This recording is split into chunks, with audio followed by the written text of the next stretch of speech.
Et oui, même encore à cette heure-là, je réagis toujours.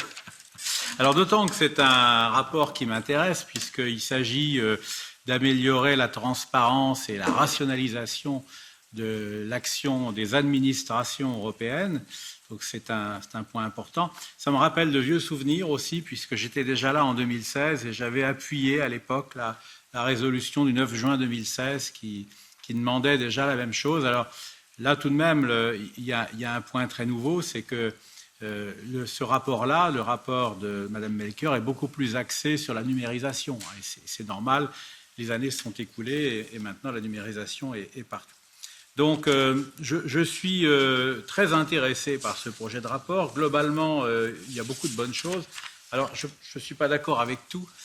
Je vais commencer par donner un exemple d'un point pour lequel je ne suis pas d'accord et qui est dans la recommandation numéro 2.2, deuxième alinéa.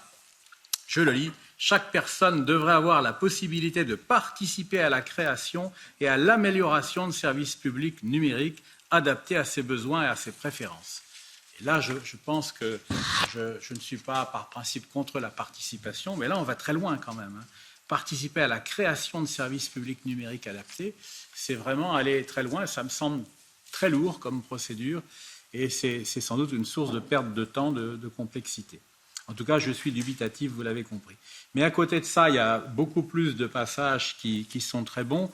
Et notamment, je voudrais vous prendre comme exemple un petit passage de la recommandation numéro 2.2, troisième alinéa. C'est-à-dire que là, on demande que des alternatives analogiques aux services numériques devraient toujours être proposées et un point de contact humain devrait toujours être disponible pour aider les citoyens qui ne sont pas à l'aise avec le numérique à se débrouiller. Et ça me semble très important. Et le hasard fait bien les choses parce que figurez-vous que ces jours derniers, en France, on a eu un grave problème parce que justement un tel droit n'est pas toujours prévu en droit administratif français. Et on a exigé depuis peu de temps que chaque citoyen déclare ses biens immobiliers en ligne, obligatoirement en ligne.